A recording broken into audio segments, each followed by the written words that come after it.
Social media पर आप सभी के पास चैनल महालक्ष्मी की ओर से बहुत बहुत धन्यवाद। सादर जय जिनेन्द्र के साथ आज 7वें वर्ष में चैनल महालक्ष्मी प्रवेश कर रहा है। 21 अक्टूबर 2018 पहला एपिसोड, एक एक हफ्ते बाद आने वाला, हर संडे आने वाला एपिसोड, फिर हफ्ते में 2 दिन हुआ, हफ्ते में 3 दिन हुआ, सरकते सरकते एक सीढ़ी चढ़ते चढ़ते फिर हर रोज़ हुआ, और फिर हर रोज़ के बाद हफ्ते में 3 दिन 2 हो गए, और फिर पिछले 2 बरस से आपके पास रोज़ाना सुबह शाम 8 बजे आ रहे हैं। बहुत ऊंच नीच करी है, पर आज हम दिवाली की बात करने आपके पास आ रहे हैं। सीधी बात करेंगे इस 7वें वर्ष की प्रेष में कि दिवाली कब मनाएं, कब मनाएं दिवाली। ये काशी में एक बहुत बड़ी बैठक हुई इंटरनेशनल विद ज्योतिषाचार्यों की, और उन्होंने कह दिया कि हम 31 अक्टूबर को दिवाली मनाएं। उनकी तरफ से ये आया, इसमें देश विदेश के सब ज्योतिषाचार्य जो थे, अपने को इंटरनेशनल कहते हैं, उन्होंने कहा कि 31 की तारीख दिवाली की है। फिर इधर आचार्य मणिप्रभ सूरी जी ने यह पत्र जारी किया। उन्होंने कहा 29 को धनतेरस, 31 को दिवाली पूजन करिए, 1 को महावीर स्वामी निर्वाण पूजा करिए, 2 तारीख को सुबह उनका निर्वाण लाडू चढ़ाइए, और 2 तारीख की शाम को गौतम गर्धन पूजन कीजिए। यानी दिवाली 31 को शुरू होकर 2 को निर्वाण लाडू, उनका ये कहा गया। और इधर फिर इंदौर में ज्योतिष विद्वान परिषद महाराज जी के साथ एक बड़ी बैठक हुई।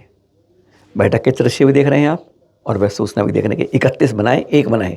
काफ़ी ज़्यादा चर्चा हुई, और इसमें फैसला आया कि 1 को बनानी चाहिए। फिर भोपाल और जयपुर के अंदर फैसला हुआ कि इस दिवाली के लिए, क्योंकि निर्वाण लाडू दिवाली को मनाया जाता है, या दिवाली का ही निर्वाण लाडू के लिए होती है, महावीर स्वामी के लिए होती है, यह 1 को मनानी चाहिए। उसमें बाकायदा पंचांग का उद्योग देते हुए कब अमावस शुरू हो रही है वह उल्लेख करते हुए इस बात का फैसला किया गया। पर अब अटके हुए थे कि दिवाली 31 को मनाएं या 1 को मनाएं। अब वह निर्णय आपके सामने कुछ प्रस्तुत करते हैं। हाँ, पावर दर्शन करें, यहीं से वर्तमान जिनशाना नायक महावीर स्वामी कार्तिक अमावस को सिद्धालय गए थे, वो दर्शन करते रहिए। अब हम दिवाली की आपसे बात करते रहते हैं। हाँ, दिवाली, पहले दिवाली का कहते हैं महावीर स्वामी के जन्म कल्याणक के बाद मोक्ष कल्याणक की बात करते हैं, तो मोक्ष कल्याणक कार्तिक अमावस से जुड़ा हुआ है, यानी अमावस से जुड़ा हुआ है। और अमावस में स्वाति नक्षत्र में प्रत्यूष वेला में, तो ये अमावस शुरू कब हो रही है, पहले बात यह आती है। तो 31 अक्टूबर को दोपहर को 3:53 पे इसकी शुरुआत हो रही है, जो अगले दिन यानी 1 नवंबर को साय 6:16 तक है। और जैन परंपरा, कैलेंडर, मान्यता, संस्कृति, पंचांग के अनुसार जिस दिन सूर्योदय में जो तिथि होती है वही तिथि मानी जाती है। इसलिए 31 तारीख को अगर सुबह सूर्योदय में चतुर्दशी बनी, चतुर्दशी होगी, और 1 नवंबर सुबह अमावस होगी, तो इसलिए अमावस होगी। यह ज्योतिषाचार्यों का कहना है। यानी 1 नवंबर को सुबह सूर्योदय दिल्ली जैसे क्षेत्र में 6:37 से लेकर 10:45 तक का महावीर स्वामी मोक्ष कल्याण का निर्वाण लाडू के लिए उपयुक्त समय है। नोट कर लीजिए, 1 नवंबर प्रातःकाल सूर्योदय से लेकर, अब आप कहेंगे, कई लोग ऐसे भी कहेंगे कि पावापुरी के अंदर तो सुबह 4 बजे चढ़ाते हैं। जी हाँ, ऐसा भी है, पर जैसा बड़े बड़े मान्यता करते हैं आचार्य श्री कि वह सुबह सूर्योदय के बाद 6:37 से आप 10:45 के समय निर्वाण लाडू के लिए उपयुक्त है। इस समय क्या क्या है, खास बात है, स्वाति नक्षत्र है, प्रीति योग है, और चर चौकड़ी है, यानी उत्तम से उत्तम समय है 1 नवंबर प्रातःकाल का। और कहते हैं शाम को प्रत्यूष वेला के लिए शाम का समय बताते हैं, यानी 6 बजे से 8 बजे के बीच में। पर किंतु लेकिन बट चुनांची इफ जो भी कहें आप, उसमें मुनि पुंगव श्री सुधा सागर जी स्पष्ट कहते हैं कि जैन आगम रात्रि पूजन के लिए कभी स्वीकारता नहीं है। यानी जो हमारे घरों में परंपरा है कि हम रात को देर शाम को करते हैं पूजा, वह नहीं होनी चाहिए।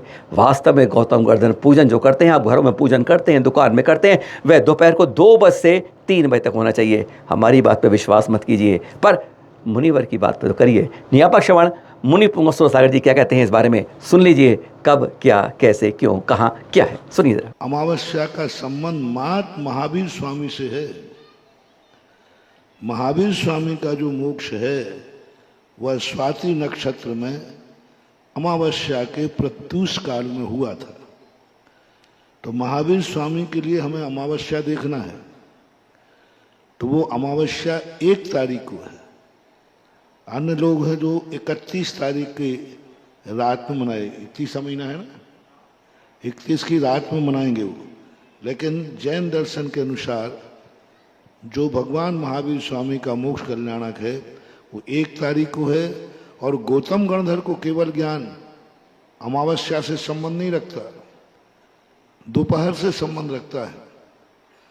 तिथि का कोई उल्लेख नहीं है, बस इतना उल्लेख है कि सुबह भगवान को केवल मोक्ष हुआ और दोपहर में गौतम गणधर को केवल ज्ञान हुआ। तो अपन को कोई तिथि के संबंध में नहीं बेचना, अपना एक ही निर्णय है सीधा सीधा। सारे लोगों से कहे कोई पंचांग की जरूरत नहीं, कुछ जरूरत नहीं। प्रातः काल जिस दिन निर्माण लाड़ू हो उसी दिन शाम को आपको घर की दिवाली मनाना है। और रात्रिकालीन दिवाली का कोई उल्लेख शास्त्रों में नहीं है, बल्कि अशुभ है, नुकसानदायक है, अपशगुन है, शगुन नहीं है। इसलिए दिवाली जैसा कार्य को आपको हमेशा दिन में मनाना चाहिए।